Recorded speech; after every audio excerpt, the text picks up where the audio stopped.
Hello there, friends. Welcome back. I was hoping that perhaps you all might be interested in something very simple today. Just a simple show and tell collection style video looking over these watches that I have in front of me. But there is an ulterior motive. Let me make sure you're aware before we get too much farther on this. Off to the side, I have a couple of boxes.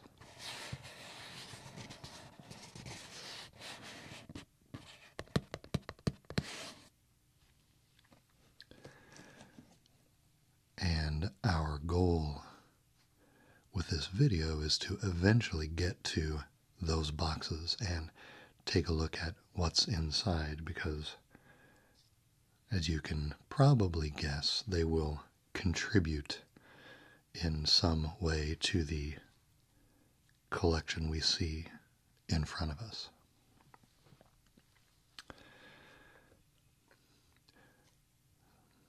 Speaking of the word collection, I'll caveat this at the beginning by saying that I'm not actually a collector per se.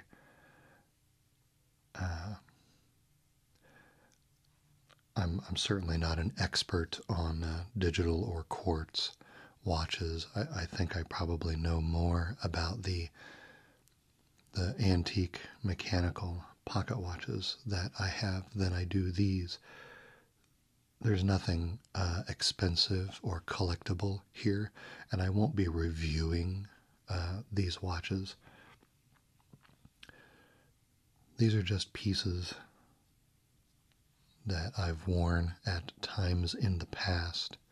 Several of them I don't even wear anymore now because my tastes have progressed. But each in their own right, they're just neat to look at. Little bits of wearable technology. I've always been a fan of wearing a timepiece, even these days when perhaps it's less fashionable with everyone carrying cell phones around with them now that can tell them what time it is. But I've always been a fan of having a watch on my wrist. My very first watch was a Casio watch with a calculator on it. So you could actually press buttons and solve math problems on your wrist. Because I must have thought that if the terrible plastic glasses that I was wearing as an early teen wasn't enough to make sure that no girl would ever talk to me, having a calculator on my wrist would certainly seal the deal.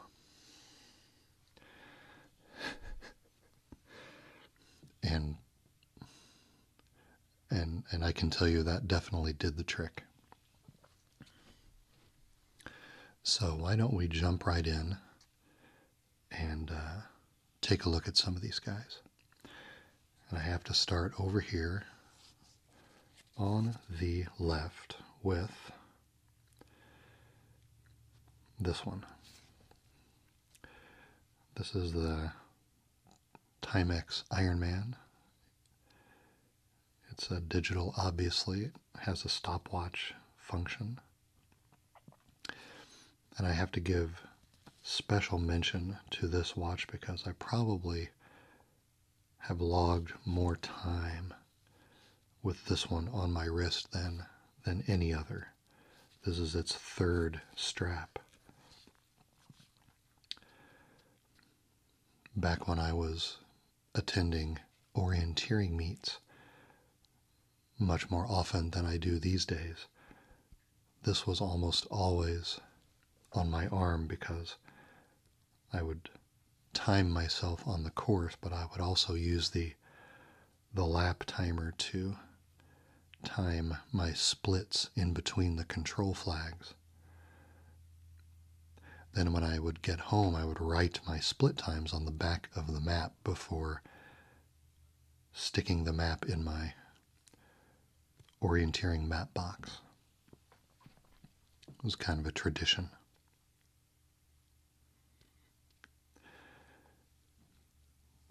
This has all the typical functions that you would expect on a digital chronograph. Chronograph basically just means that it's a timepiece that also has a stopwatch functionality built in. And this little eye control phase refers to this crown. The crown was designed so that you could rotate it and access all of the other functions on the watch. And it makes a little clicking sound when we rotate it. So let's see if it still makes that sound.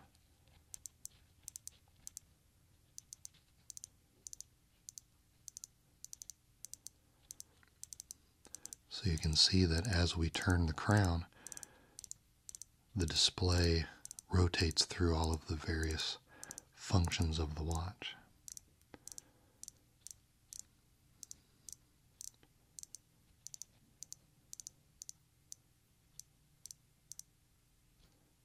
If I can get it to stop on chronograph, there it is. This is the stopwatch, probably the most common function.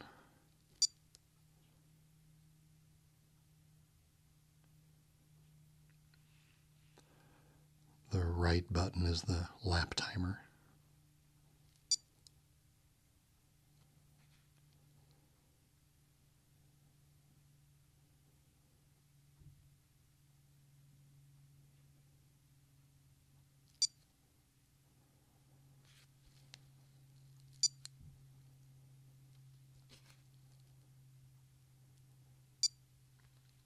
Pretty straightforward. I remember thinking when I was using this watch a lot that I really appreciated having the stopwatch buttons on the top of the case rather than on the edges, because it made it just so much easier to mash on those things when I was in a hurry. It has a countdown timer and an alarm. You can set the date, all from this rotating crown.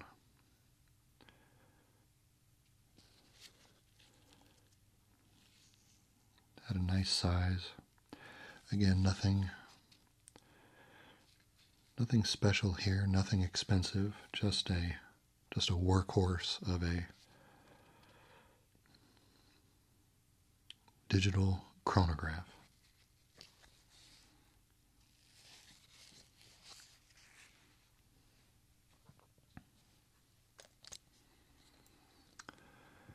Now, the battery is dead in this one.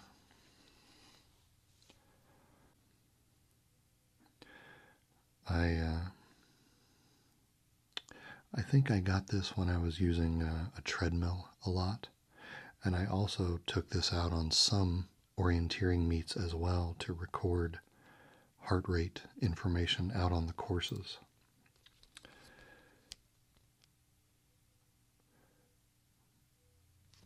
Similar to the Timex, it's not going to win any style contests, but it's not made for that. It's just a utilitarian, practical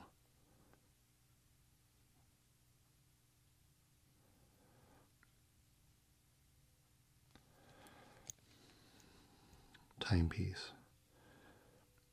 What I remember being impressed by when I would use this watch a lot is how they designed the logic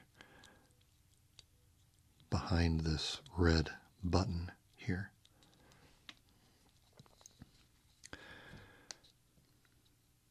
If you were in regular time mode and you press the red button once, it would activate the stopwatch mode and the heart rate monitoring mode. And then if you hit it again,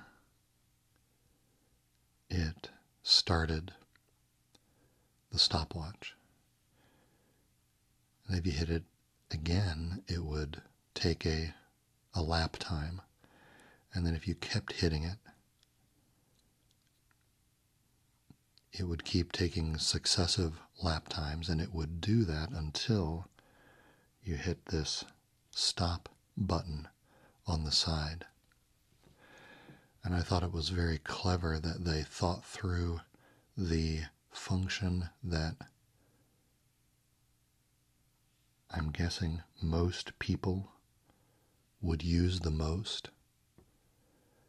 and set up the logic so that you could step completely through that function simply with successive presses of a single button.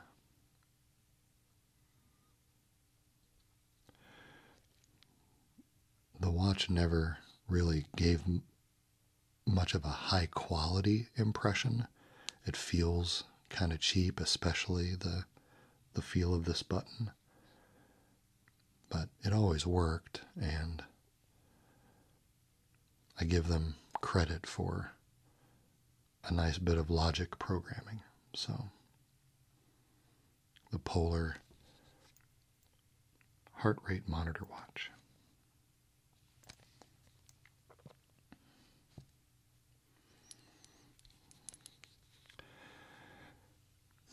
Then our last digital offering is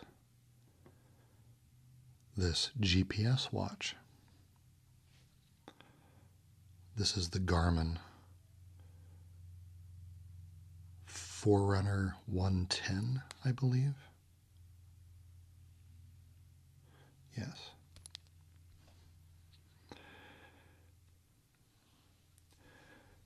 This watch does all of the standard time telling and chronograph functions that you would expect, but it also has a GPS receiver in it, as well as a heart rate monitor function.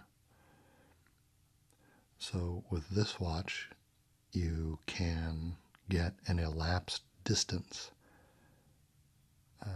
of anywhere you go, which I found to be really liberating when I was doing some trail running a few years ago. If I wanted to go out and run 5K, say, but I have a big park with some trails and lots of open areas, I didn't have to restrict myself to a specific route. I could just turn the GPS watch on and just go, and it would keep track of how far I went no matter how I did it. And that meant that if you only have limited places to train close by your house, you can still mix it up and get a lot of variety out of your training by able to be flexible in the specific routes that you take. So it was pretty practical piece of technology here. It's not going to win any fashion contests, but it does a great job at what it is designed to do.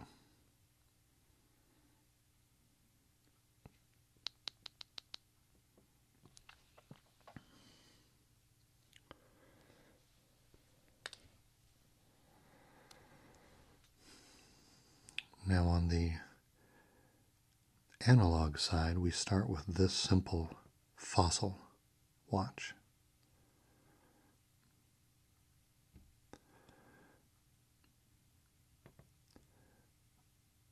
I haven't bought too many watches for myself. Certainly not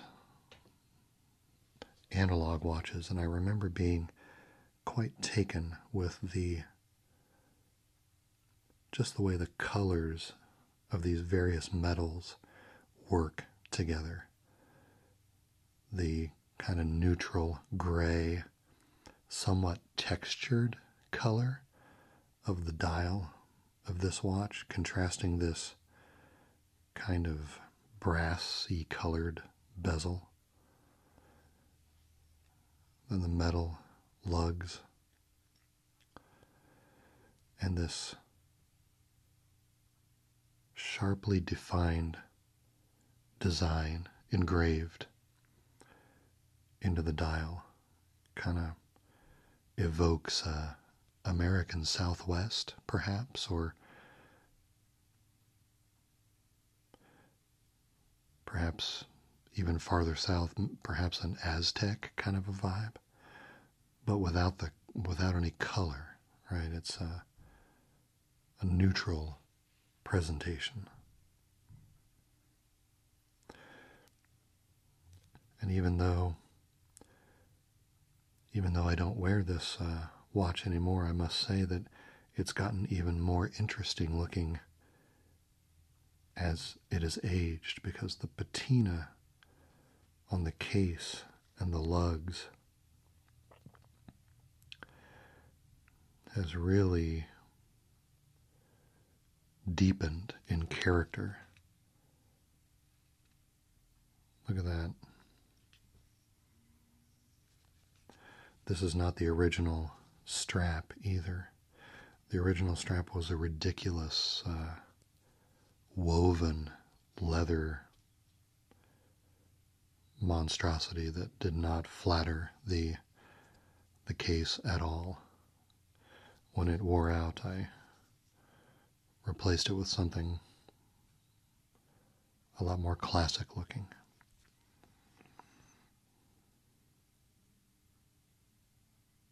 I was always fond of this one.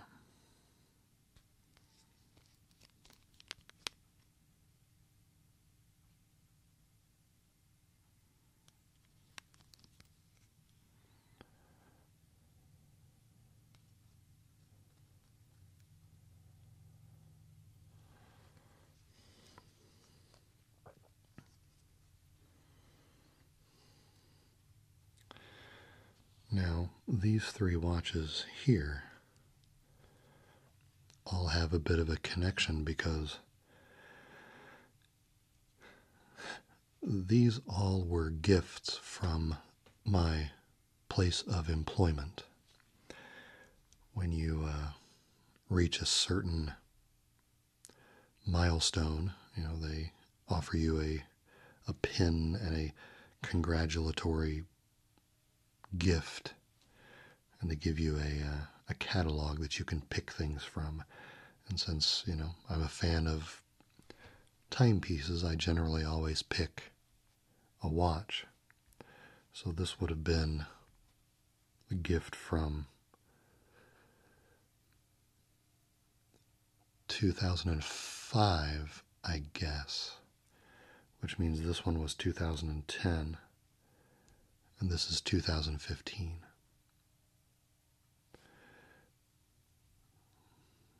Why I'm explaining that is because it's notable, particularly for the unboxing later, that the last three timepieces I've gotten since 2005 have not been ones that I've bought for myself. And we'll talk about why that's notable here in a minute. But let's look at this one.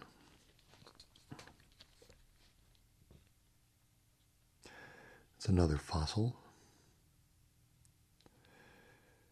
The polished steel case against black on the face and black strap. At the time, if I was still wearing this watch, I probably thought at the time that getting this one would be a nice contrast from a style and a color palette point of view.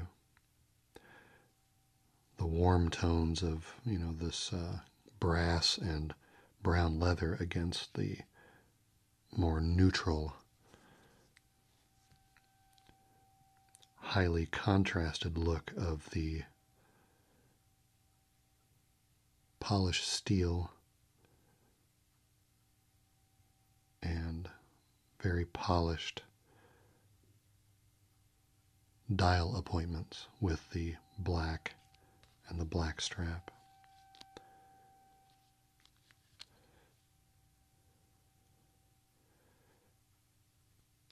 Square or rectangular case instead of round.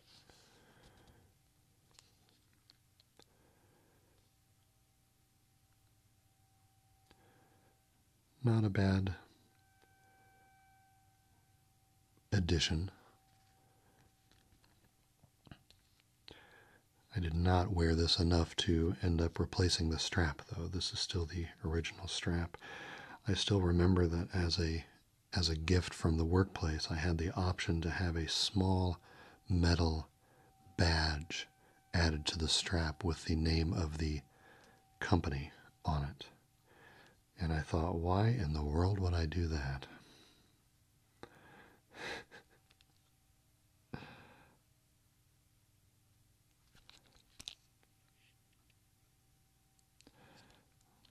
A fossil, another quartz movement, as all of these analog watches are.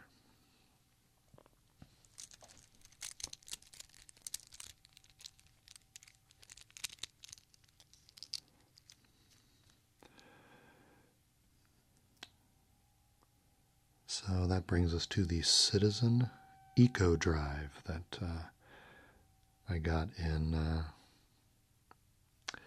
that I received in 2010. This is the first watch I had with a steel bracelet.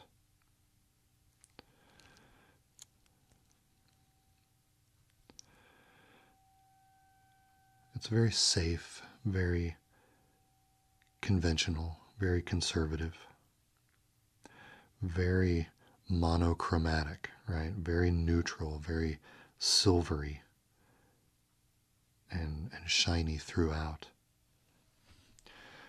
The eco drive aspect of this means that the battery that powers the quartz movement is a rechargeable battery, and it's recharged from a photocell that gets its light through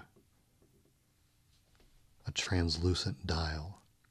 So as long as this watch is sitting in a light source, it's continually performing a low-level charge of the rechargeable battery, which in theory will just keep powering the watch until the rechargeable battery itself no longer accepts a charge, because they do have a limited life.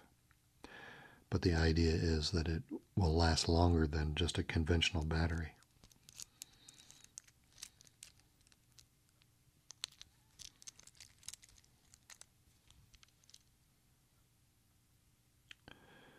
I'm sure I thought at the time that this was a nice, safe work watch. Would work with a lot of different clothing options.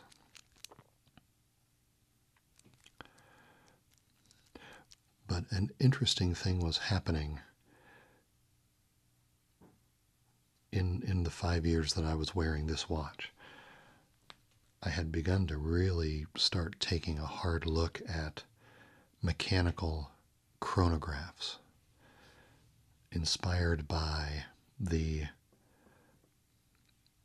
primarily a watch called the Omega Speedmaster Professional, which was the watch that NASA had approved for astronauts to use on the Apollo moon missions back in the day. And a mechanical chronograph has a bit of a bigger case, and it's thicker this way than a watch like this, because there's just so much there's so much to pack into a case like that because they are mechanical, so they're powered by a mainspring and not a battery. And they have a chronograph function, which means they have an analog stopwatch built in to the timepiece as well. Now I could never justify pulling the trigger on one of those myself. Not only are they very expensive, but they also have fairly high maintenance costs. And if you're going to have a mechanical chronograph as a daily wearer kind of a watch, it's going to need to be serviced because it is a mechanical device, right? But the point is that I'd really been looking at pictures of these, and I started looking at watches, quartz watches that take design cues from mechanical chronographs. So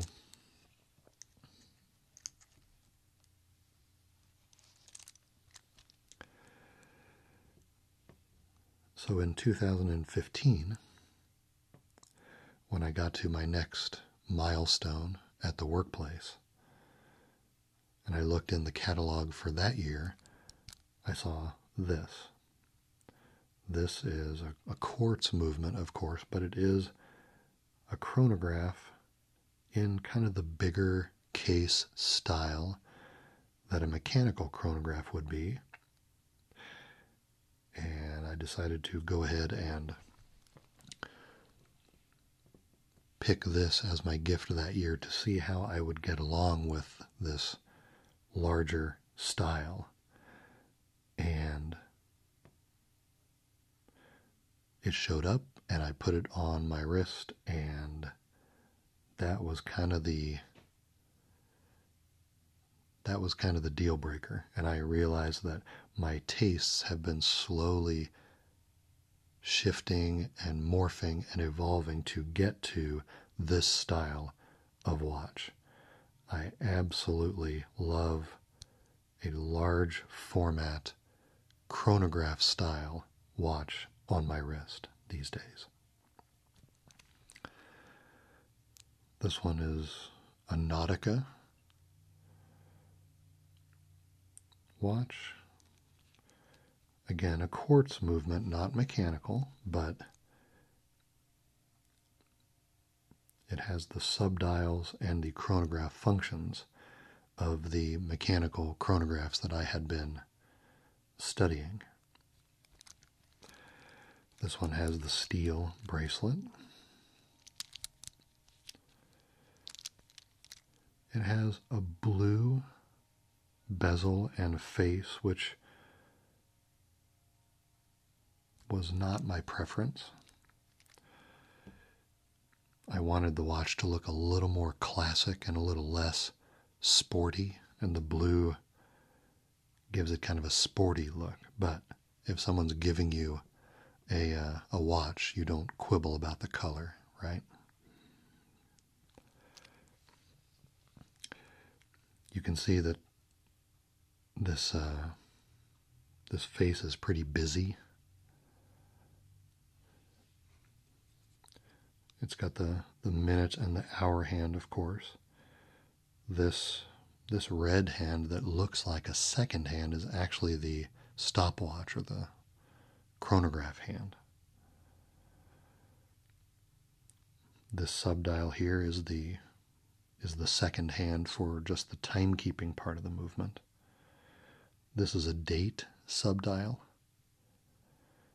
And this is a minute hand for the chronograph.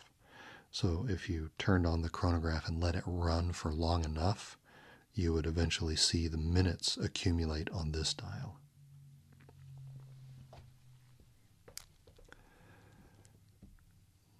Now the chronograph function, if you haven't seen one operated before, deals with these two buttons here, the top one and the bottom one.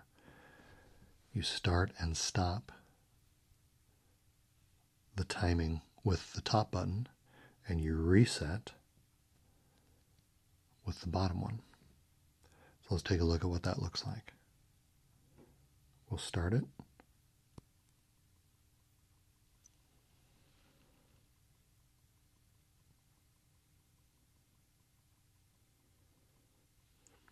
Pretty smooth and quiet. It is a quartz movement after all. Then we stop it with the same button. And then the reset looks like this.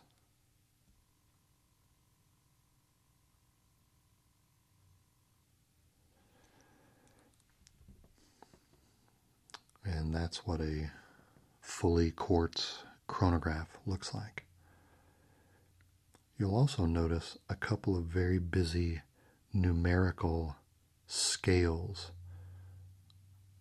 around the perimeter of the face. If I turn it upside down so that the light can hit the words a little bit better, you'll see the word tachymeter, and you'll see the word telemeter. And at the end of the video, we'll talk very briefly about what those two scales are for.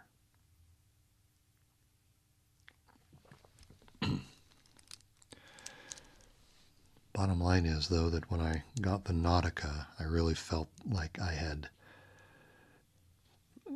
through a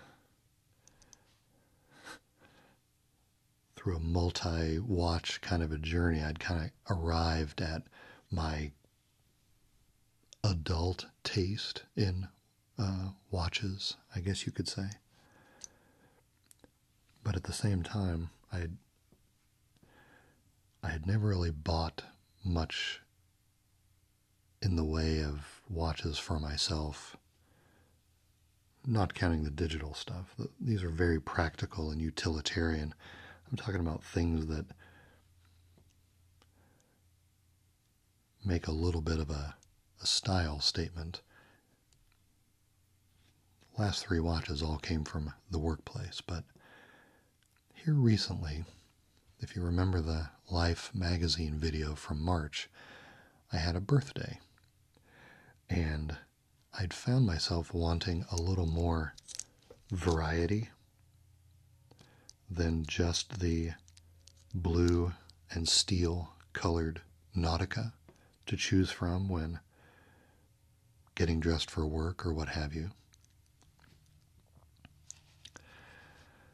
So I treated myself to a couple of new watches.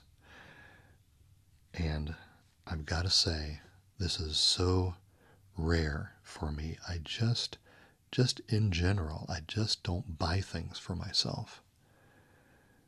And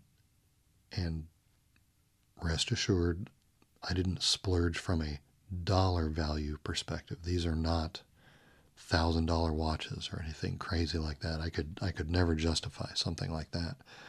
But even the gesture of getting myself something like this is just not really in my character.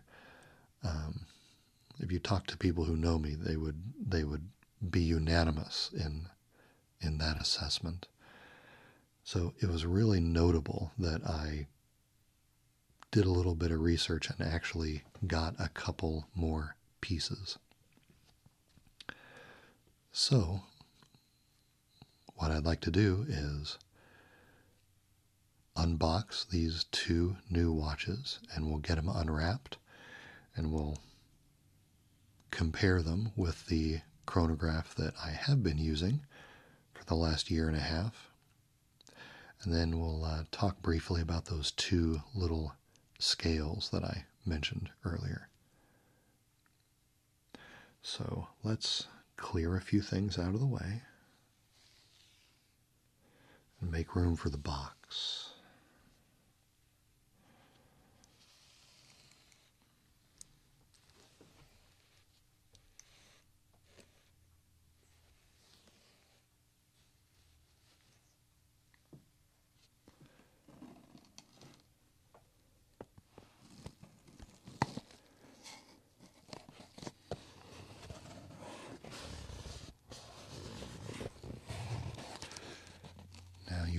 notice that I did cheat.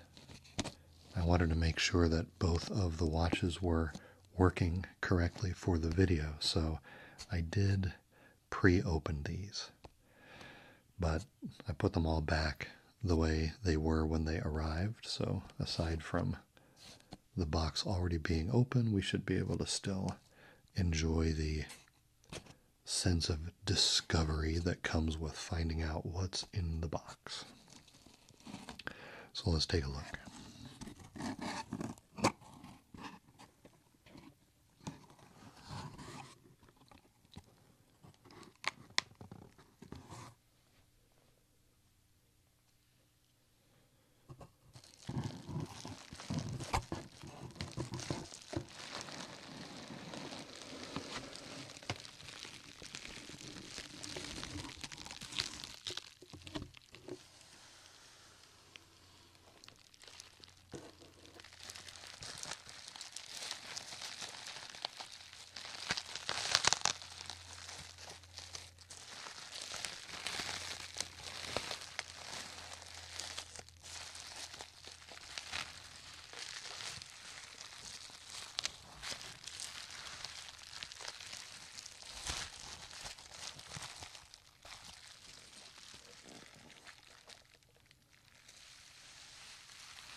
So as we can see, it's another fossil.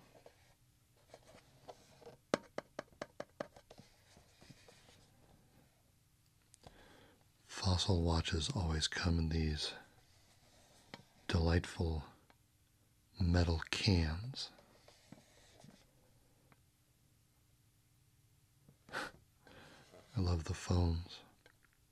I need to do a video on a rotary phone at some point.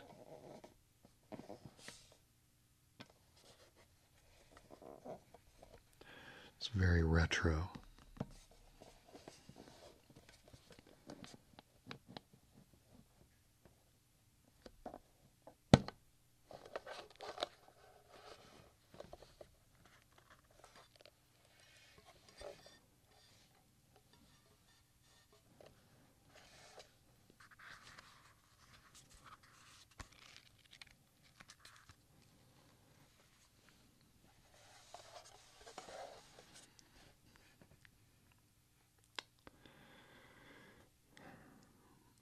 Here we have Exhibit A.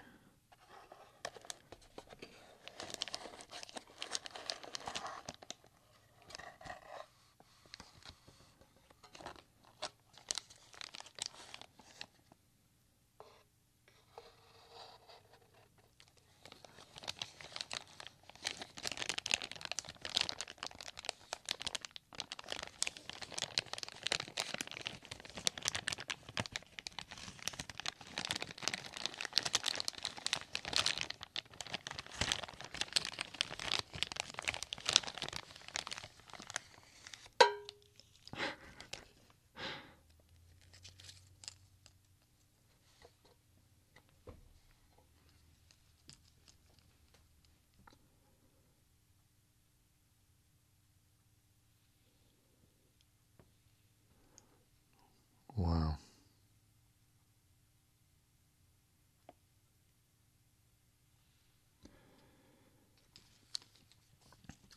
So as we can see, this is a chronograph in the same size and general layout as the Nautica. It only has 2 subdials rather than 3. The date is in a different spot, but a completely different look compared to the Nautica. A little more elegant and dressy, I would say, less sporty. I like that very pale gold color of the dial to work with the brown leather band.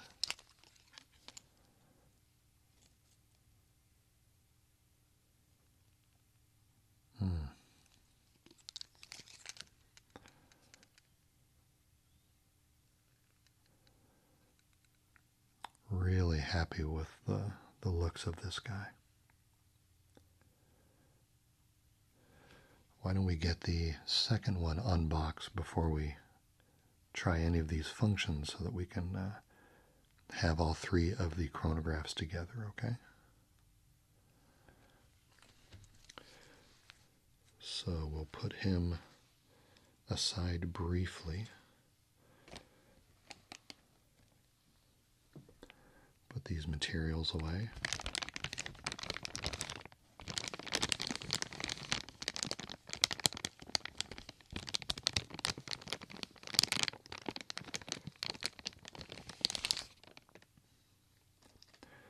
The watch bag makes good sounds.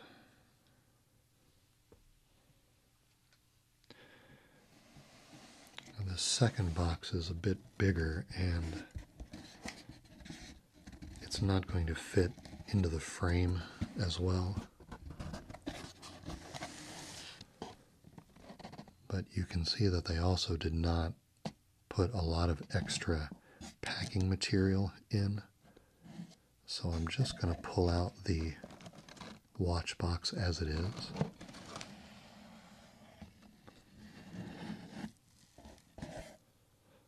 And then move the box away.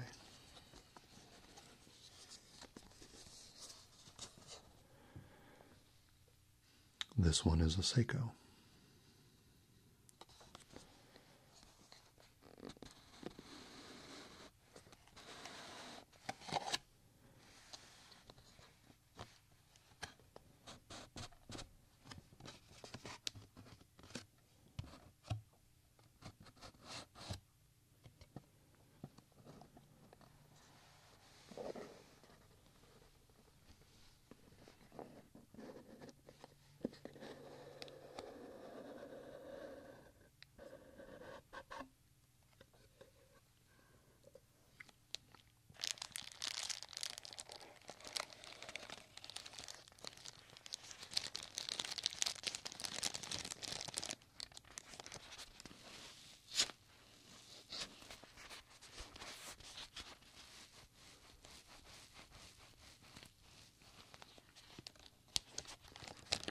A watch pillow.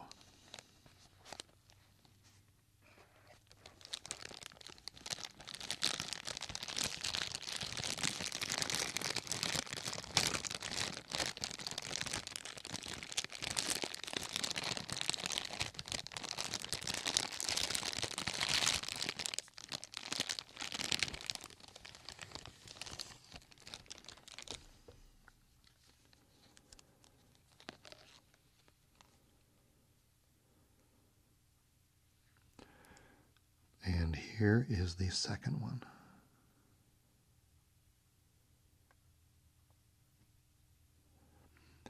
I will tell you that my reason for picking this particular one is that this is the one that, out of the several choices that I was looking at, this is the one that mimics the look of the Omega Speedmaster Professional the best, in my opinion. And I wanted something that evoked that same kind of classic, understated look of the Omega. If you look at the current Omega Speedmaster Professional in the current Omega catalog, it looks very much like the ones in the Apollo days did.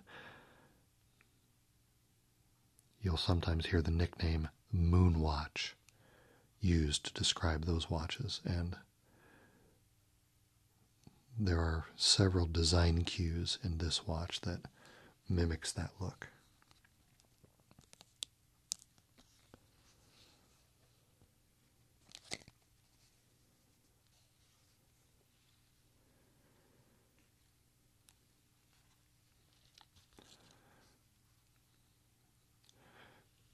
Also very pleased with this one.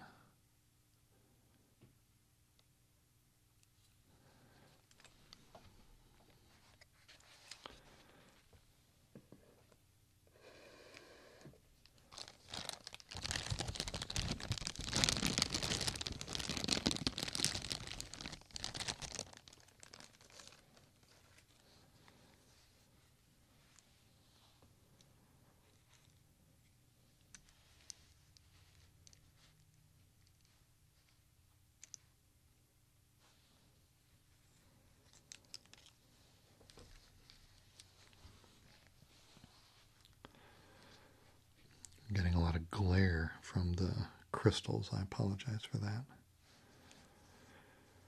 So here are the two new pieces along with the Nautica.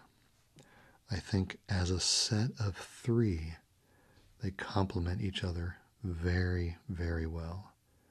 And I'm very pleased with the style options that these three will give me, and I'm very happy to wear any of these.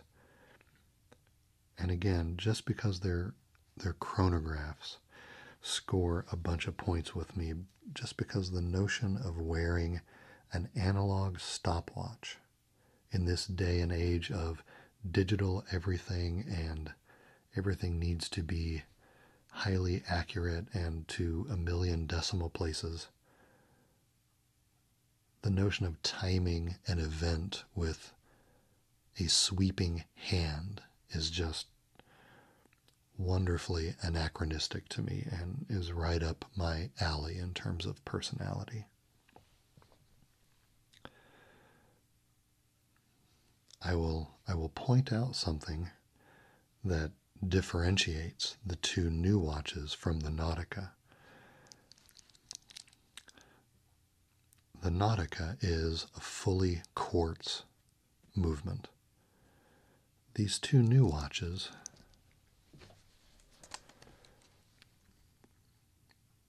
include a style of movement called a mecha-quartz movement. And it's a hybrid design that contains a quartz power plant, as all of these quartz watches do, but the chronograph side is mechanically actuated, and that results in some interesting differences in the behavior and the feel of the two. So for example,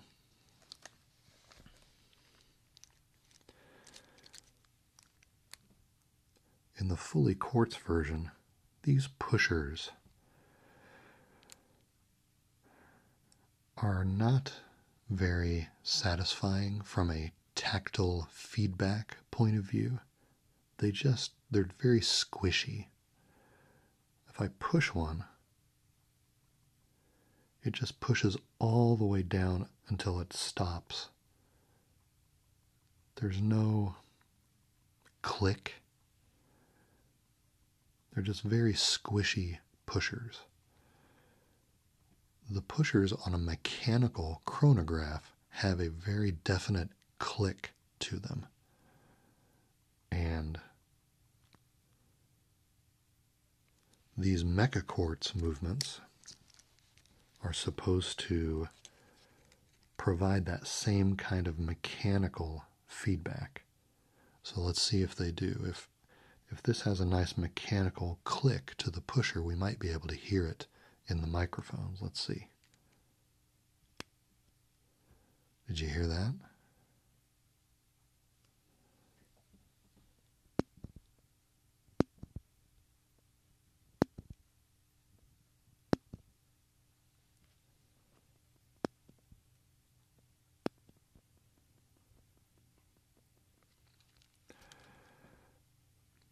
A very mechanical click to the pushers, very satisfying. Much different than the all quartz movement.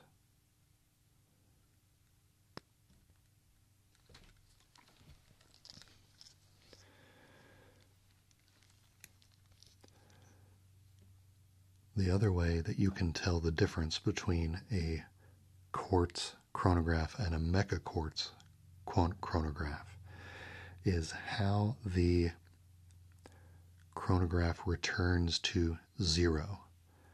With an all quartz movement, the movement itself under power of the quartz power plant has to move all of the chronograph hands back to zero when you reset them. So they're being moved back to zero actively under battery power. And that's where you get this slow sweeping movement back to zero. Let's look at that again.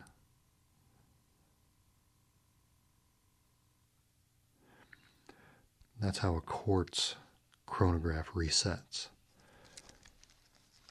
But these mecha-quartz movements, because the chronograph side of this is mechanical, and they have little cams and things on the hands and the subdial hands, they return to zero in a manner that's called a flyback reset. It happens very quickly and mechanically, not under the influence of the quartz movement at all. So I'm going to reset this one and see if we can see very quickly what happens. I'll try to get a nice close view here. You ready?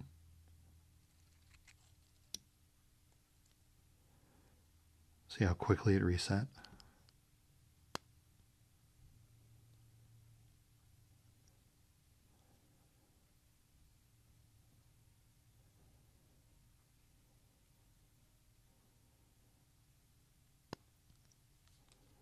We'll reset it again. Pow. That's very nice. Very nice mechanical action. Now in terms of dials, you can see that the dial arrangement is slightly different than the Nautica. We have the chronograph hand, of course. This is a 24-hour hand that lets the user keep track of whether you're in AM or PM. I'm not sure how you would ever lose track of that, but okay. And then this is a minute dial for the chronograph function. And then with a date down here. One thing I love about this particular movement style is that there is no continually moving second hand, which I actually like. Because how often do we need to know, when we're just telling time, where the second is, right? If I look down at my wrist and want to know what time it is, it does me no good to know that it's 11:34 and 45 seconds, right? So I actually think that omission is a nice style point with this particular movement.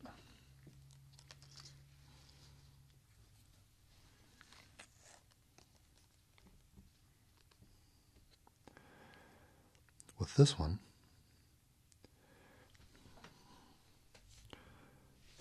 we have a similar 24-hour subdial here that takes care of our AM and PM. We do have a moving second hand here, and then the minute dial for the chronograph function.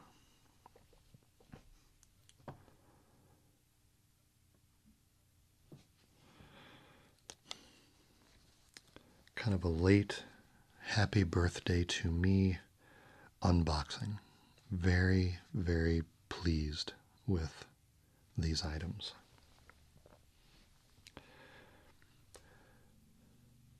So before we go, let's very briefly talk about the two scales that are on Well, one of the scales is on this watch. Both scales are on the Nautica. Let's talk a little bit about a tachymeter scale. This watch has one. You can see the word tachymeter there. And then you see these numbers. There's a 500, a 400, a 3, and they decrease as they go around the bezel and end up at 60, which is up here in the 12 position. Have you ever wondered what those are for?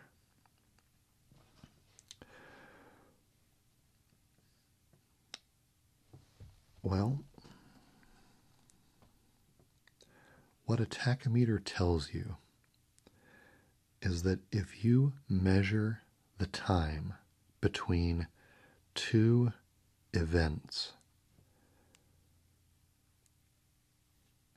and those two events are in a string of events that happen at a consistent interval,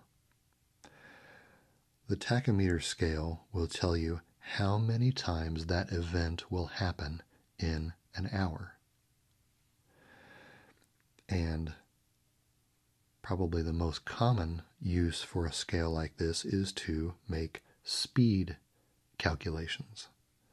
For example, if you're driving down the highway, and let's say that the highway has markers, mile marker signs. Every mile you see a sign.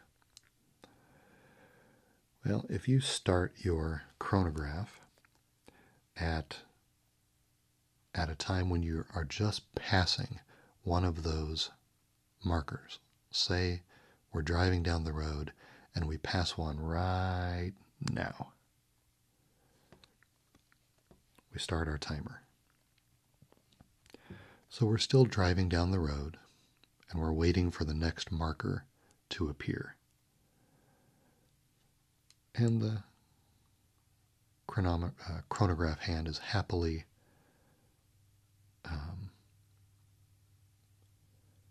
keeping track of how much time it's been since the last mile marker.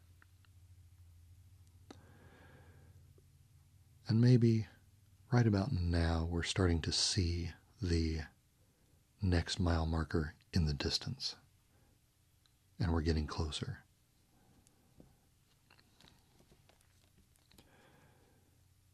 And it's getting very close now, and here it comes, and there it was. And we stop the time at the second mile marker. The chronograph hand is pointed at the number 70. So what this is telling us is that at that interval, at that speed, or that elapsed time in between mile markers, we would pass 70 of those in an hour, which means we were traveling 70 miles an hour. You could do the same thing with a manufacturing production line or an assembly line. If you're standing at an assembly line and car parts or whatever they may be are going by in front of you, reset, and one car part goes by and I start the timer,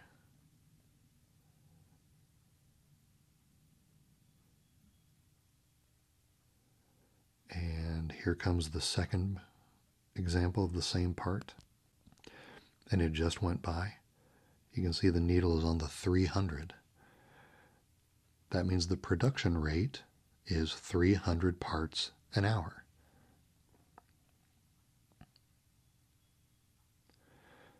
That is what a tachymeter does.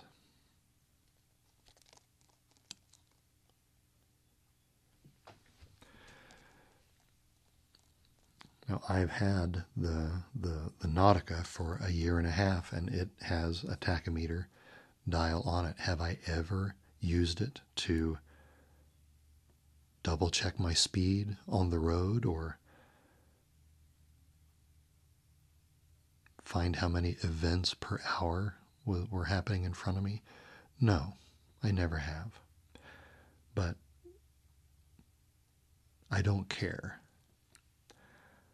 Just the thought that I have something on my wrist that will do that for me if I ever need it is one of the appeals of this kind of a watch.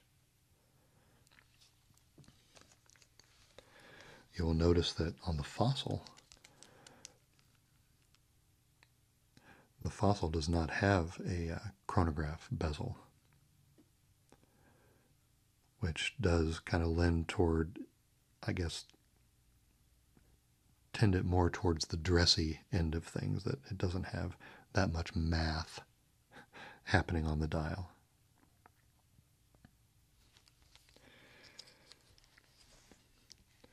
Now, I mentioned there was a second scale, and this Nautica has it. It's called the telemeter scale. Let's see.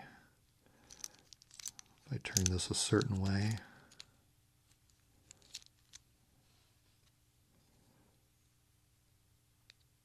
see the word telemeter here? So it's this outside scale that's the telemeter scale. And you see 1 kilometer here. And then it goes 2, 3, 4, all the way around to 18. This would be 19 and 20. So the scale is in distance. Seems strange. Why would there be a distance scale on a timepiece? Well, a telemeter is essentially a rangefinder. It's a rangefinder that takes advantage of the fact that the speed of sound is different than the speed of light. Meaning, if you witness an event that you see before you hear, for example, a lightning strike, if you start your chronograph at the time that you see the event, like now, say we just saw a flash of lightning as a spring storm is starting to move into the area, and now we hear the thunder, and we stop our timer when we hear the thunder. The needle is pointing at the 5. So it's telling us that because the difference between the speed of sound and the speed of light is relatively constant, depending on, what your sea level elevation is, that the storm that created that lightning is 5 kilometers away.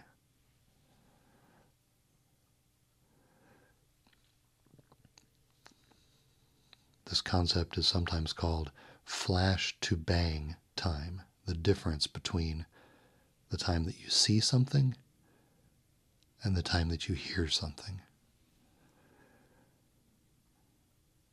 So again, have I ever used this to actually estimate how far away from me something is? Absolutely not. But I love that I'm wearing an analog device with hands that can tell me that piece of information if I ever wanted it. That is just how I roll, I guess.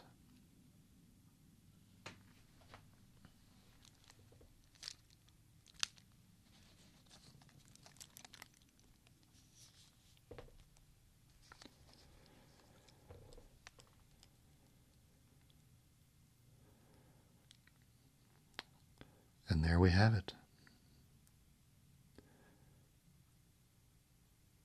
A trio of chronographs.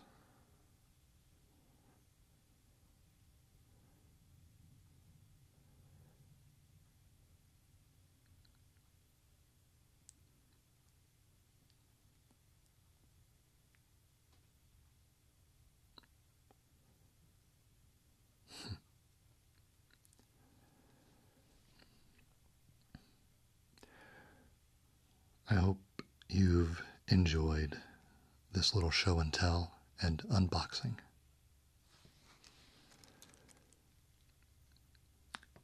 I know I really appreciate your being here with me. If you enjoyed this content and you are not already subscribed to the channel, I would love it if you would hop on board with a subscription. I'd love to have you.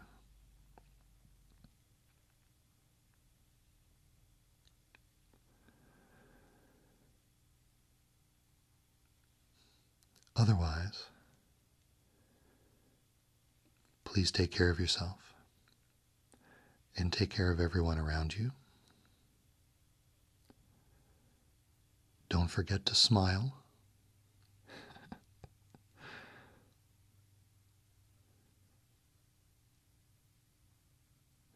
And I very much look forward to seeing you here in the next video.